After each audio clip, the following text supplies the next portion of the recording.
Hello, guys, and welcome back to the day 6 of the Pune to Hampi series. सुबह के 5 बजे हम्पी की वो शांत गलियाँ जहाँ कल तक उत्सव चल रहा था, आज बस हम और हमारी बाइक्स थे। महाशिवरात्रि के बाद भी सड़कों पर लाइट चमक रही थी, जैसे हम्पी हमसे एक अलग तरीके से अलविदा कह रहा हो। ये वो पल था जब नींद आंखों में थी, पर दिल में था एक नया सफ़र।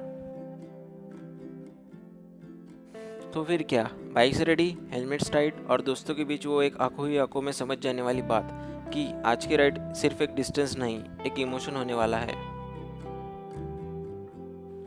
हवा में एक ठंडक थी, लेकिन उससे ज़्यादा ठंडी थी वो खामोशी जिसमें सिर्फ हमारी बाइक्स की आवाज़ गूंज रही थी।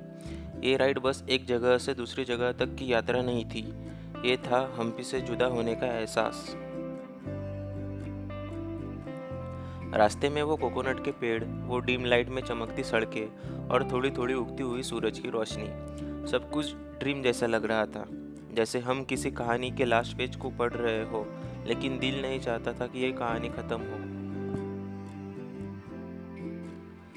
कभी कभी कुछ सफ़र सिर्फ मंजिल के लिए नहीं होते, वो होते हैं उस हर एक पल के लिए जो आप अपने दोस्तों के साथ जीते हो, और ये राइड उन्हीं यादों का एक सफ़र था। कभी सोचा नहीं था कि एक बाइक ट्रिप इतनी यादों से भर जाएगी। आज हम्पी को पीछे छोड़ते हुए हाईवे के इन लंबे रास्तों पर जब हवा का झोंका गले लगता है, तो दिल पूछता है, क्या सच में 6 दिन हो गए। इस सफ़र की शुरुआत हुई थी पंढरपुर से, एक आस्था भरी सुबह जहाँ भक्तों के गीत थे, मंदिर की घंटियाँ और एक नई जर्नी की एक्साइटमेंट। फिर आए विजयपुर के गोल गुंबज और बारह कमान, जहाँ इतिहास ने हमें अपना दर्पण दिखाया। सदियों पुराने उस शहर ने एक अजीब सी गहराई छोड़ दी थी हमारे दिल में। बदामी, अयोहले और पट्टादकल, वहाँ हर पत्थर कुछ बोलता था, हर मूर्ति में कलाकार की सांस छुपी थी। इतना कुछ देखा, इतना कुछ महसूस किया कि दिल भर गया। और फिर हम्पी, इस सफ़र का दिल, एक अलग ही दुनिया थी। प्राचीन काल के मंदिरों से लेके दोस्तों के साथ माटंगा हिल्स का सनसेट और फिर महाशिवरात्रि का उत्सव, सब कुछ सपने जैसा लग रहा था। पर सबसे खास चीज़ थी ये लोग, मेरे दोस्त, मेरे भाई, जिनके साथ हर रास्ता आसान बना, हर थकान मीठी लगने लगी। कभी किसी पहाड़ की चोटी पे चढ़ना हो या किसी सड़क के किनारे बैठकर बस बातें करना, सब कुछ यादगार बन गया। और आज जब मैं हाईवे पे हूँ, हवा के बीच अपने सफ़र का एक छोटा सा फ्लैशबैक ले रहा हूँ, एक चीज़ समझ आई, ये ट्रिप बस एक डेस्टिनेशन तक जाने का नाम नहीं था, ये हमारे बीच के रिश्तों को और गहरा बनाने की एक जर्नी थी। और फिर हाईवे के बीच एक चाय की दुकान दिखी, जैसे थकावट की दवा मिल गई हो।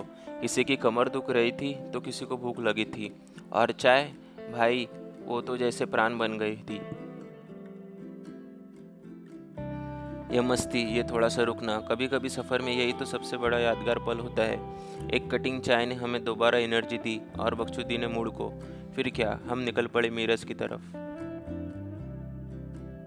6 घंटे की राइड के बाद जब मीरज वेलकम यू का बोर्ड दिखा ना, तो अंदर से एक ही फीलिंग आई, भाई फाइनली। कहीं ना कहीं हम सबके चेहरे पे थकान थी, लेकिन उससे ज़्यादा खुशी थी, क्योंकि अब हम पहुंच चुके थे अपने दोस्त के फार्म हाउस पे, और वो भी नेचर के बीच, एकदम शांत जगह। तो थोड़ा रेस्ट करने के बाद अब बारी थी मीरज को एक्सप्लोर करने की।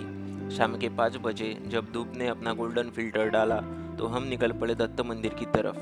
कृष्णा नदी के किनारे बना हुआ एक बहुत ही शांत और पवित्र स्थल। फार्म हाउस से चलते वक्त एक अजीब सी शांति थी, लेकिन दिल में एक सुकून था, जैसे ये सफ़र हमें सिर्फ एक मंदिर तक नहीं, एक अनुभव तक ले जा रहा हो। रास्ते में खेतों के बीच गुजरते हुए गांव की सड़कों पे चलते चलते लग रहा था जैसे वक्त स्लो हो गया हो। मीरज महाराष्ट्र का एक ऐसा शहर है जिसका जिक्र ज़्यादा नहीं होता, लेकिन ये अपने अंदर के गहरे इतिहास और संगीत की विरासत छुपाए बैठा है। और फिर आंखों के सामने आई कृष्णा नदी, भारत के सबसे पवित्र नदियों में से एक। ये वही कृष्णा नदी है जिसे प्राचीन काल में दक्षिण भारत के जीवन का आधार माना जाता था। इस नदी के किनारे अनेक तीर्थस्थल, मंदिर और सांस्कृतिक विरासतें बनी हुई है। इसका पानी सिर्फ प्यास नहीं बुझाता, ये दिल को भी शांत कर देता है। शाम हो रही थी और हम सब जा रहे थे एक ऐसी जगह जहाँ सिर्फ भक्ति का वास था, मीरज का प्रसिद्ध श्री दत्त मंदिर। ये मंदिर श्री दत्तात्रेय भगवान को समर्पित है, एक ऐसा रूप जो ब्रह्मा, विष्णु और महेश तीनों का संगम है। मंदिर के अंदर जाने के बाद एक अलग ही शांति थी, ना कोई शब्द, ना कोई आवाज़। दत्तात्रेय को त्रिमूर्ति स्वरूप कहा जाता है, जिन्होंने सृष्टि, पालन और संहार तीनों का ज्ञान दिया है मानवता को।